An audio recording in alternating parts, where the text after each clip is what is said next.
pour la première fois, une crise qui concerne toute leur production. Je pense à la souffrance des éleveurs de porcs qui sont dans l'incapacité de rembourser des annuités d'emprunt, à la révolte des producteurs de fruits et légumes qui ne peuvent obtenir de nouveaux prêts pour engager leur prochaine saison culturale, à la détresse des éleveurs de lait qui travaillent matin et soir sans salaire, au désarroi des viticulteurs et des producteurs de viande ou de céréales qui sont aujourd'hui dans l'incapacité de payer leurs charges. Cette crise impacte le premier secteur industriel de notre pays avec un chiffre d'affaires annuel de 163 milliards d'euros, loin devant le secteur automobile. Elle touche 1 600 000 actifs, 3 600 000 retraités sur l'ensemble de notre territoire. Aucun secteur n'est épargné, aucune région n'est épargnée. Cette crise touche donc le cœur de notre société. Cette crise s'attaque à un secteur stratégique qui constitue un élément absolument incontournable de notre identité nationale. Cette crise touche aux valeurs mêmes de notre agriculture, aux valeurs mêmes de la ruralité française, celle du travail et celle de la récompense. La crise que traverse l'ensemble du secteur agricole n'est pas une simple crise conjoncturelle, dont les traces seraient appelées à être vite effacées. Cette crise est une crise structurelle. Cette crise, nous devons donc l'affronter de face, sans mentir. Cette crise ne doit pas nous inciter à attendre, elle doit nous inciter à agir vite et à agir fort. Parce que la crise est sans précédent, notre réponse doit préparer un changement, lui aussi, sans précédent. Nous ne devons pas nous contenter d'essayer de passer tant bien que mal une période difficile. Nous devons être ambitieux, nous devons faire preuve d'imagination, nous devons faire preuve d'audace. La crise révèle en premier lieu un défaut de régulation européenne et mondiale auquel il est urgent de répondre. Elle révèle en second lieu des défaillances nationales réelles dans la répartition de la valeur au sein de nos filières agricoles. Entre le mois de septembre 2008 et le mois de septembre 2009, l'indice des prix à la production des produits agricoles a baissé de 20%. Sur la même période, les prix à la consommation des produits alimentaires ont baissé de 1%. Cet écart est sans précédent, cet écart est inacceptable. Il révèle une répartition inéquitable de la valeur ajoutée au sein des filières. Cet écart met notre production alimentaire en danger. Alors, face à cette crise sans précédent, je vous propose aujourd'hui un nouvel élan pour l'agriculture française qui se fonde sur la stratégie suivante: mise en œuvre d'un plan de financement ambitieux pour l'agriculture en France, régulation rénovée de l'agriculture et de l'agroalimentaire en Europe et dans le monde, poursuite de la modernisation de notre agriculture pour préparer la PAC de 2013. Notre première réponse sera la mise en œuvre d'un plan de financement ambitieux pour notre agriculture. Nous ne pouvons pas attendre, j'en ai parfaitement conscience. La crise, il faut la maîtriser ou la subir. Nous avons choisi de la maîtriser. Je refuse que les mots soient clairs et entendus par tous. Je refuse que l'agriculture française soit emportée par la crise. Je ne suis pas venu vous annoncer un plan de subvention contraire aux règles européennes, qu'il conviendra de rembourser dans 10 ans. Cela, on vous l'a déjà fait. Ne comptez pas sur moi. Respecter les gens, c'est refuser de leur mentir. Je ne vous mentirai pas. Je ne suis pas venu non plus vous proposer qu'on se mette d'accord entre nous sur un système de prix pour la viande ou pour le lait qui conduirait ensuite certains syndicats dans 10 ans à payer la facture de la démagogie. Parce que le réveil sera alors brutal. Je suis venu vous proposer un plan absolument sans précédent de soutien exceptionnel à notre agriculture qui comprend 1 milliard d'euros de prêts bancaires et 650 millions d'euros de soutien exceptionnel de l'État. Nous allons donc engager avant la fin de cette année 1 milliard d'euros de prêts de trésorerie, de consolidation ou de restructuration d'encours pour permettre à chaque agriculteur en difficulté de pouvoir assainir sa situation de trésorerie de 2009 et engager immédiatement les dépenses d'investissement pour les prochaines campagnes. Ces prêts bénéficieront d'un défilé d'1 an et l'État apportera 60 millions d'euros pour qu'ils soient bonifiés. Par ce soutien, les taux d'intérêt réels des prêts de trésorerie et de consolidation sera réduit à 1,5% sur 5 ans, voire 1% pour les jeunes agriculteurs. Ce mécanisme apportera une réponse immédiate à la situation d'urgence que vivent en ce moment tant de producteurs de porc confrontés au prix insupportable de 1 euro par kilogramme. Nous allons par ailleurs engager une enveloppe de 200 millions d'euros pour alléger les charges d'intérêt d'emprunt 2009 et 2010 dues par certains agriculteurs en difficulté et d'autre part accompagner les restructurations des exploitations. Je pense notamment aux jeunes producteurs de lait ou de viande qui ont investi des sommes considérables pour une mise aux normes et qui sont aujourd'hui dans l'impossibilité absolue de rembourser leur mensualité. L'État prendra également en charge, selon la situation financière de chacun, les cotisations dues par les agriculteurs à la mutualité sociale agricole pour un montant de 50 millions d'euros et la taxe sur le foncier non bâti pour une dépense évaluée à 50 millions d'euros. Je pense notamment aux producteurs de fruits et légumes et aux viticulteurs qui sont aujourd'hui dans l'impossibilité de faire face à leur échéance de fin d'année. 170 millions d'euros seront consacrés au remboursement de la taxe intérieure de consommation sur les produits pétroliers et de la taxe intérieure de consommation sur le gaz naturel, payée par l'ensemble des agriculteurs en 2010. C'est dans le même esprit que l'État remboursera dès le premier trimestre 75% du montant de la taxe carbone de 2010, ce qui représentera 120 millions d'euros de plus. Ces deux mesures participeront à la réduction des charges des producteurs de légumes et de grandes cultures. Ce plan exceptionnel viendra soutenir en priorité les jeunes agriculteurs ou les récents investisseurs, car je souhaite préserver la priorité en faveur d'une politique d'installation sans laquelle il n'y aurait pas d'avenir pour notre agriculture.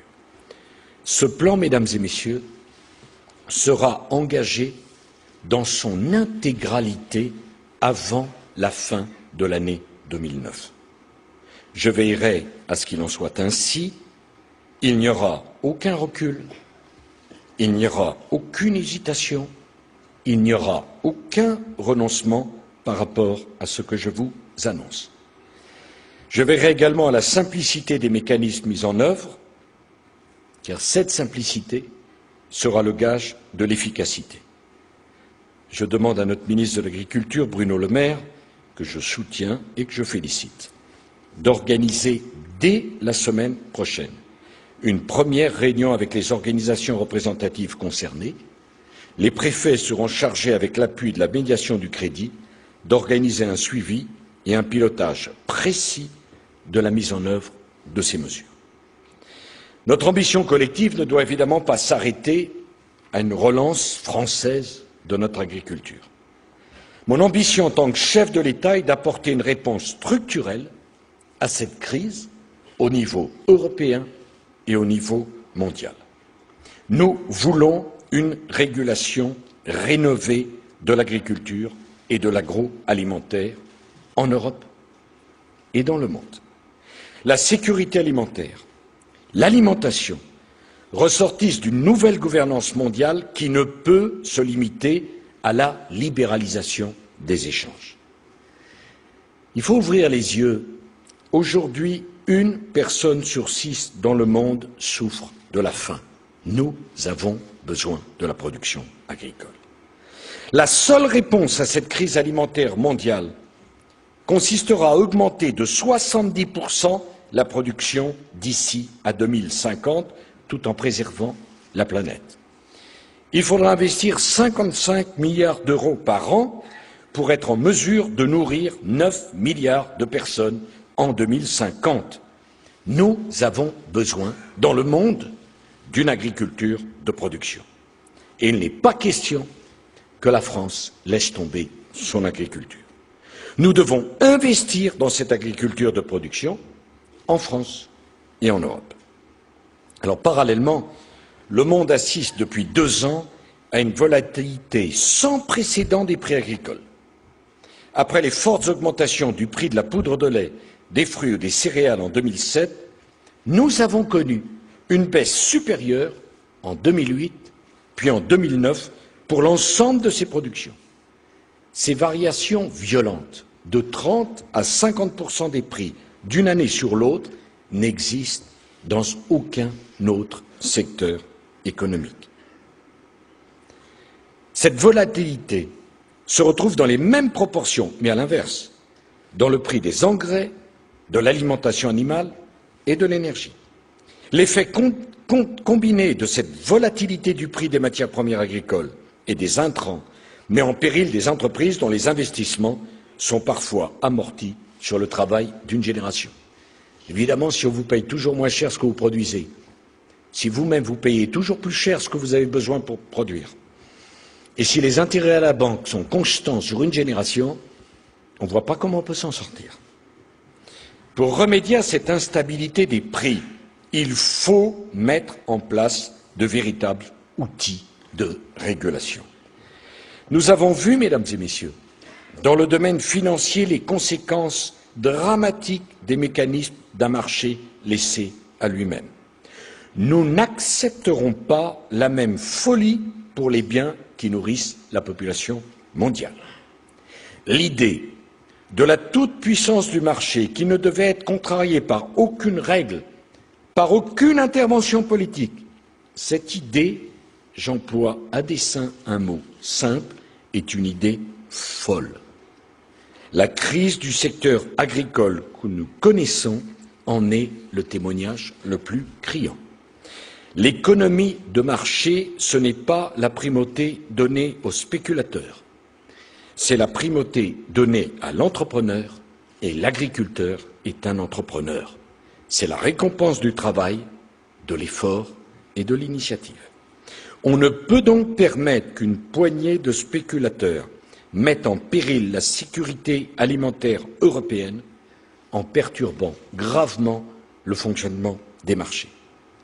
C'est dans cet esprit que, dans le domaine des marchés de matières premières agricoles, l'Europe doit mettre en œuvre une véritable régulation. Et la France demande à la Commission européenne de prendre l'initiative en ce domaine afin que soit limitée la spéculation croissante et encadrer les produits financiers dérivés sur ces marchés. Que les choses soient claires. La France ne transigera pas avec cet impératif. Nous avons ouvert en 2008, sous présidence française, un débat sur les principes fondateurs de la politique agricole commune de 2013 pour mieux réguler les marchés agricoles.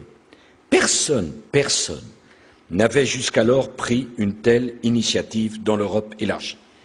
Il a permis de dégager un accord de 24 États membres sur 27 autour des objectifs qui sont les nôtres. Notre premier objectif sera d'affirmer une préférence communautaire renouvelée. La préférence communautaire, ce n'est pas un gros mot. Elle repose sur le respect de normes sanitaires, sur le respect de normes environnementales, aussi bien au sein de l'Union européenne qu'à l'OMC, sur un soutien justifié par le surcoût des exigences européennes, sur une protection tarifaire pour les produits sensibles et sur la protection des indications géographiques. Vous connaissez particulièrement dans cette région de production du comté l'importance de défendre notre alimentation dans sa diversité, dans ses goûts, dans ses saveurs. Je ne me résoudrai jamais à l'uniformisation de notre modèle alimentaire. Mais je veux poser une question. À quoi sert-il d'imposer à nos éleveurs, à nos agriculteurs, des normes si la même Europe qui impose des normes aux siens continue à ouvrir ses frontières à des produits venant de pays qui n'imposent aucune norme? Cette politique n'a aucun sens. C'est dans cet esprit que la France se battra et convaincra ses partenaires pour mettre en œuvre la taxe carbone aux frontières de l'Europe. Il ne s'agit pas de protectionnisme, il s'agit de raison. Notre second objectif consistera à créer de véritables outils de gestion des marchés. Il faut permettre aux agriculteurs et aux filières de vivre du fruit de leur travail. Et pour vivre du fruit de son travail, il faut des prix pour les produits que vous fabriquez. Cela suppose le maintien d'outils européens d'intervention sur les marchés pour préserver des filets de sécurité. Cela implique un financement accru des outils d'assurance contre les risques climatiques, sanitaires, économiques, souscrits par les agriculteurs.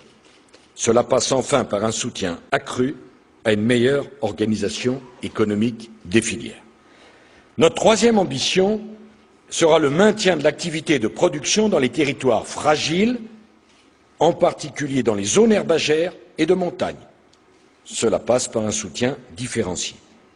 Le quatrième consistera à privilégier une agriculture de production respectueuse de l'environnement.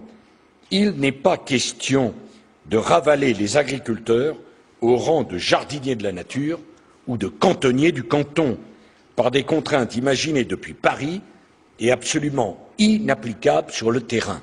Ma conception de l'agriculture, c'est que les agriculteurs sont des producteurs, des entrepreneurs, des travailleurs qui ont un savoir-faire. Et le savoir-faire, ça se paye par des prix.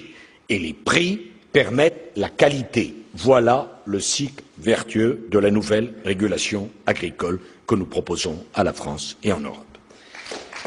Je veux le dire pour être bien entendu, la France ne renoncera pas à ses objectifs de régulation.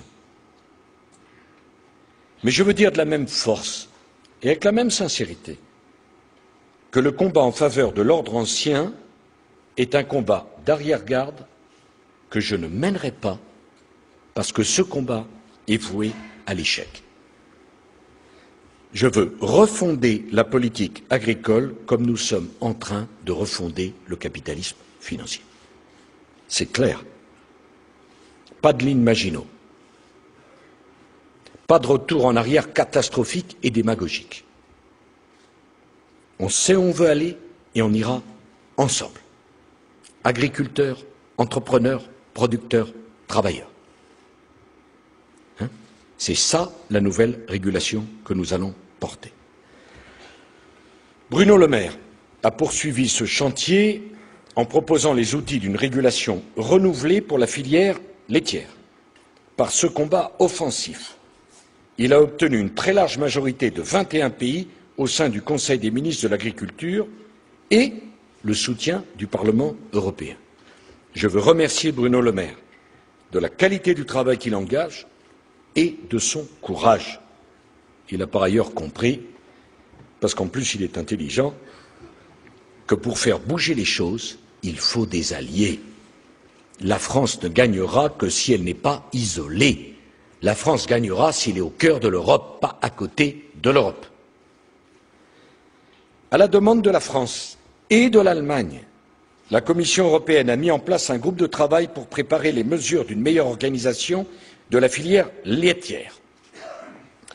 Au rythme d'une réunion par mois, les conclusions de la Commission devraient être rendues au mois de juin prochain.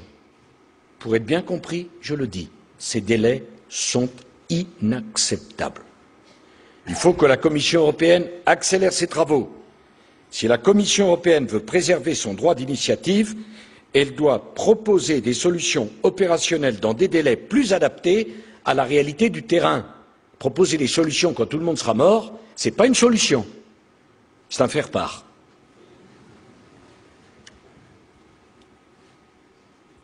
Je demanderai donc au Conseil européen du 30 octobre que la Commission européenne propose, dès le début de l'année 2010, un renforcement effectif des outils de régulation des marchés laitiers, et j'évoquerai ce point dès demain soir à l'Élysée avec Angela Merkel pour que l'Allemagne et la France continuent à proposer dans le même sens. En remettant la France au cœur d'un projet européen, nous nous sommes donc mis dans les meilleures conditions pour proposer une régulation rénovée de la PAC de 2013. Vous pouvez compter sur ma détermination totale dans les prochaines négociations. Je ne céderai pas, parce que ce qui est en cause, c'est stratégique pour la France, son avenir, son identité, sa puissance économique et même son indépendance nationale. Pour préparer la politique agricole commune de 2013, il faut également nous projeter dans le monde d'après la crise en France même. Pour préparer cet avenir, notre troisième réponse à la crise du secteur agricole est la modernisation de nos outils nationaux de régulation. 10 ans, le secteur agricole se répète. La crise de l'ESB. En 2001, la crise viticole. En 2003, la sécheresse. En 2004, la crise du secteur des fruits et légumes.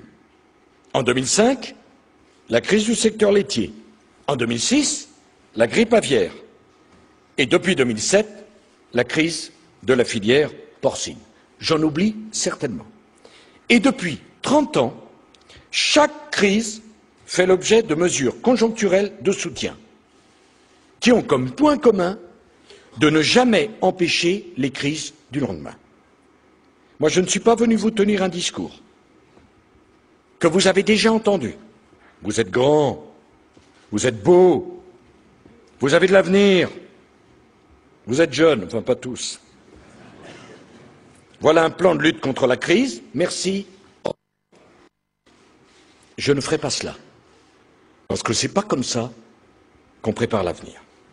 Au cœur de mon ambition, il y a une exigence, valoriser et renforcer la compétitivité de notre agriculture.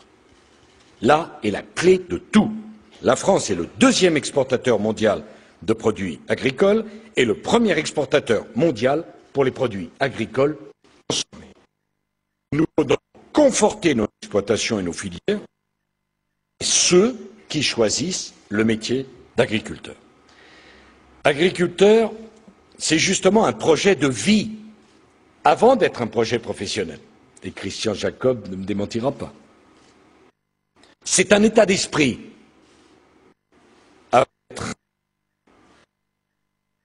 L'agriculteur doit pouvoir vivre du fruit de son travail et de sa production.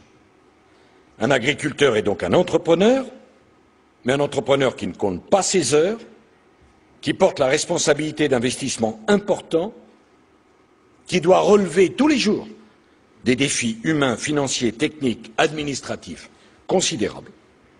C'est un chef d'entreprise qui doit s'adapter en permanence au climat, au marché, aux technologies, aux réglementations. Pour se lancer dans l'agriculture, il faut d'abord de l'esprit d'entreprise. Pour s'y maintenir, il faut de la ténacité. Pour réussir, il faut du talent. Bref, pour être un agriculteur, il faut être un travailleur, il faut être passionné. J'ai été élu pour aider les Français passionnés qui veulent vivre de leur travail. Je souhaite donc que ce projet que j'ai porté au cours de la campagne présidentielle se retrouve dans la loi de modernisation de notre agriculture, que Bruno Le Maire déposera avant la fin de cette année devant le Parlement. Aujourd'hui, et c'est inadmissible, l'acte de production, même de qualité, n'est plus suffisant pour obtenir une bonne rémunération. Un producteur doit pouvoir garantir son revenu par un contrat équilibré avec son client ou par une assurance contre certains aléas climatiques, sanitaires ou économiques. Pour être entrepreneur, il faut de la visibilité sur ses débouchés et ses prix. Il nous faut donc une définition rénovée du métier d'agriculteur en tant qu'entrepreneur responsable.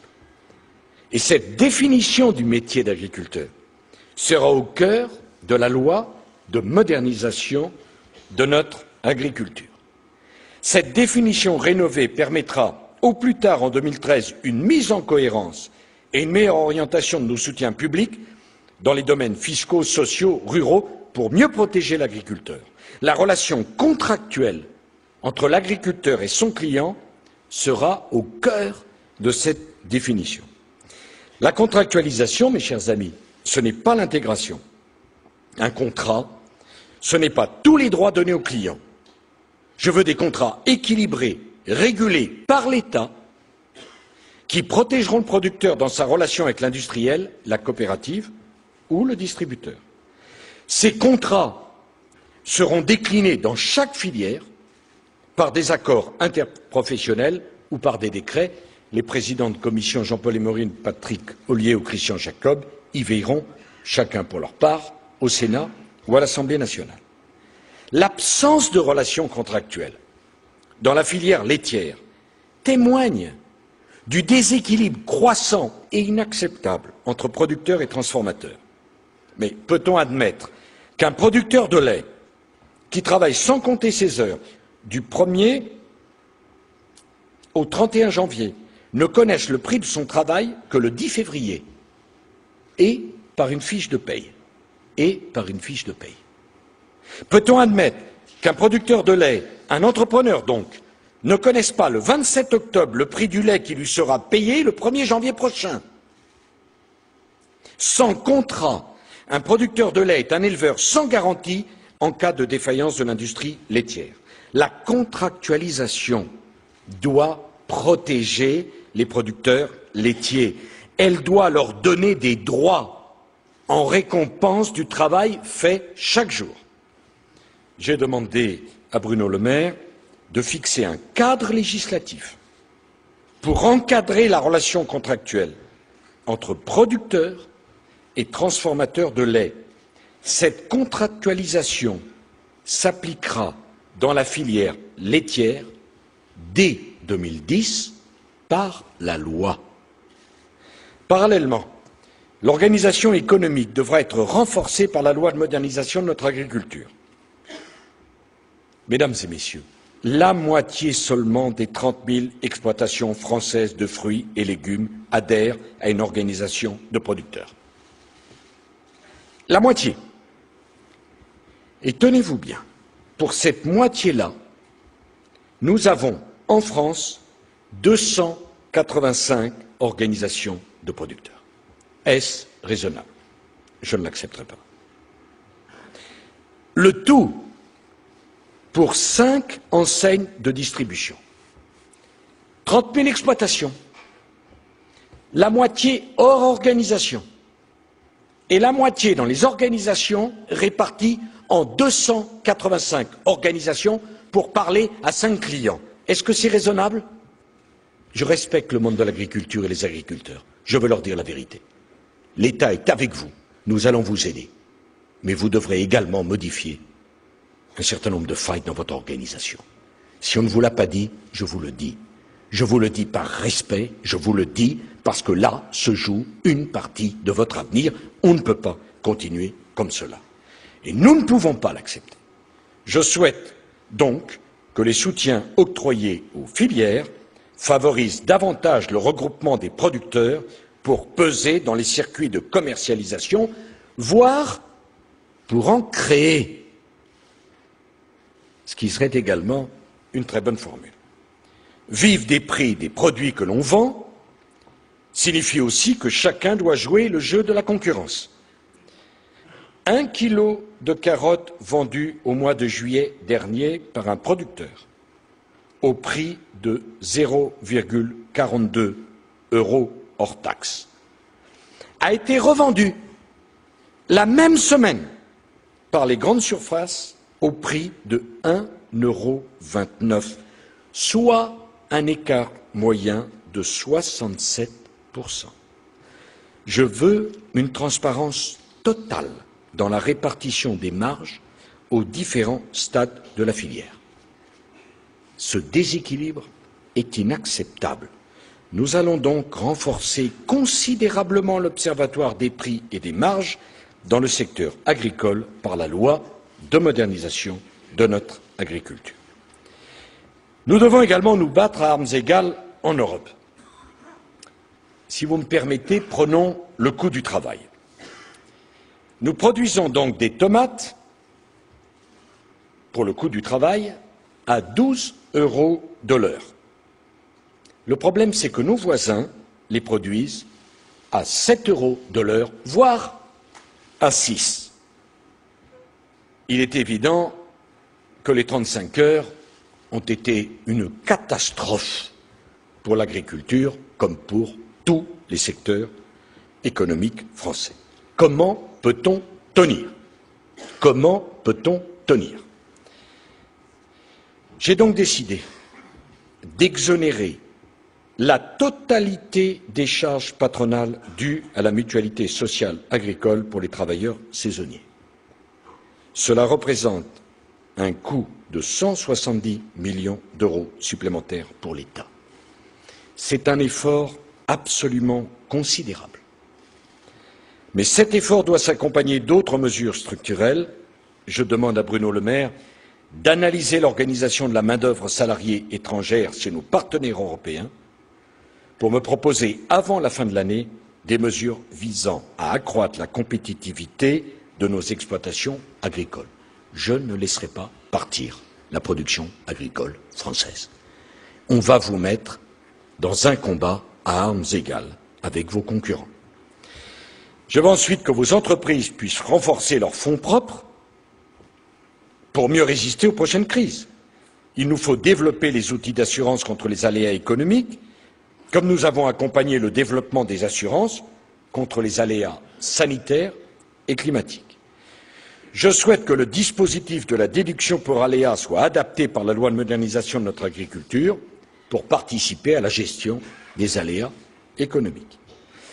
Il nous faut également conforter le tissu d'industrie agroalimentaire en vous permettant d'y prendre des participations par l'intermédiaire de fonds. J'avais pris cet engagement au cours de la campagne présidentielle. La loi de modernisation de notre agriculture favorisera de telles initiatives. J'ai porté pendant la campagne présidentielle le renforcement du rôle des interprofessions. Leurs missions et leur fonctionnement devront être revus avant 2013 selon des priorités fixées par la loi de modernisation à venir. Afin d'accroître leur légitimité, je veux par ailleurs renforcer dès 2013 leur rôle d'initiative, de décision et d'orientation des filières. Pendant longtemps, on a voulu expliquer que la baisse des prix agricoles devait être compensée par une subvention. La seule chose que l'on compensait, en fait, c'est la pile de paperasserie que l'on mettait au service des subventions. Aux règles européennes s'ajoutent souvent des exigences franco-françaises tatillonnes et inutiles. Mesdames et Messieurs, inutile d'accuser l'Europe de tous les maux de la paperasserie, nous savons, nous aussi, être détestables en la matière. Les contraintes administratives qui pèsent sur le métier d'agriculteur sont aujourd'hui absolument exorbitantes. La mise en œuvre du bilan de santé de la politique agricole commune en 2010 doit être l'occasion de simplifier le métier d'agriculteur. Je demande à Bruno Le Maire d'engager, dans le respect des engagements du Grenelle de l'environnement, un double travail de simplification et de mise en cohérence des règles existantes en matière environnementale et sanitaire au niveau national et européen. Dans le même esprit, la loi de modernisation permettra d'engager une véritable refondation du mandat sanitaire dans le souci d'une plus grande responsabilité octroyée à l'éleveur Et si on lui faisait confiance? Ça serait tellement bien. Mes chers amis, un département de terres agricoles disparaît tous les 10 ans. C'est absolument incompatible avec une demande mondiale de produits agricoles qui va augmenter. C'est parfaitement incohérent. La loi de modernisation de notre agriculture devra participer à la protection de notre territoire et à leur développement durable. On ne peut pas laisser partir toutes nos terres agricoles. Sinon, il n'y aura plus de production agricole. Et la France ferait une erreur historique. Enfin, pour préparer l'avenir, nous devons prendre de l'avance dans les biotechnologies, dans les technologies propres, dans les économies d'énergie, dans la société de la connaissance en agriculture. L'agriculture devra fournir demain à l'industrie chimique de nouveaux solvants, de nouveaux lubrifiants et composites qui participeront à notre effort de réduction des émissions de gaz à effet de serre. Eh bien, je souhaite que le grand emprunt soit l'occasion d'amplifier notre effort de recherche dans les nouveaux débouchés de l'agriculture. Ainsi sera marqué que l'agriculture est bien un secteur d'avenir, en particulier dans le domaine dans lequel je crois beaucoup, de la chimie verte et de la chimie blanche. La France, mes chers compatriotes, comme tous les autres pays, doit affronter la crise. Croyez bien que, comme toutes les autres catégories de population qui forment notre société, le sort des agriculteurs dans la crise est chaque jour au premier rang de mes préoccupations. Je sais parfaitement que la crise génère de la souffrance. Et si je suis si souvent sur le terrain, c'est parce que je dois entendre cette souffrance. Mais je ne dois pas me contenter de l'entendre. Je dois trouver des solutions, prendre des décisions et obtenir des résultats. J'ai une situation particulière avec les ministres. Tout le monde commente. Nous, on doit agir. C'est là notre différence. Mais nos décisions, elles peuvent sauver des filières ou elles peuvent les condamner. Mais l'avenir de notre politique agricole, elle dépasse la crise. Parce que la France a un lien charnel avec son agriculture. J'ose le mot, avec sa terre. Le mot terre a une signification française. Et j'ai été élu pour défendre l'identité nationale française. Ces mots ne me font pas peur, je les revendique. La France a une identité particulière, qui n'est pas au-dessus des autres, mais qui est la sienne. Et je ne comprends pas qu'on puisse hésiter à prononcer ces mots, identité nationale française. Ils ne sont agressifs envers personne. Ils sont simplement l'expression du devoir que nous devons aux générations qui nous ont précédés et qui ont fait au prix de leur vie et de leur sang ce que la France est devenue. Eh bien, la terre fait partie de cette identité nationale française. Et cette identité nationale française est constituée notamment par le rapport singulier des Français avec la terre. Toutes les familles de France ont des grands-parents qui, à un moment ou à un autre, ont travaillé la terre. L'agriculture a façonné nos paysages, l'agriculture a donné à la France une partie de son âme. Eh bien, c'est avec ces convictions que nous allons œuvrer ensemble pour l'avenir de notre agriculture. L'agriculture n'est pas l'expression d'une nostalgie, elle est un atout majeur pour la France. Les agriculteurs sont une partie de l'identité nationale française et la clé d'un secteur aussi porteur pour l'avenir que les nanotechnologies ou que le spatial. Eh bien, je veux dire aujourd'hui aux agriculteurs de France que la France ne les laissera pas tomber. Je sais que dans le passé, on vous a souvent promis. Mais je vous dis quelque chose, mes chers compatriotes. Je ne céderai pas. Je ne vous abandonnerai pas. Je ne reculerai pas d'1 millimètre. Parce que j'ai parfaitement conscience que le combat pour l'agriculture française, ce combat-là, est un combat stratégique. Nous n'avons qu'une solution, le gagner. Je vous remercie.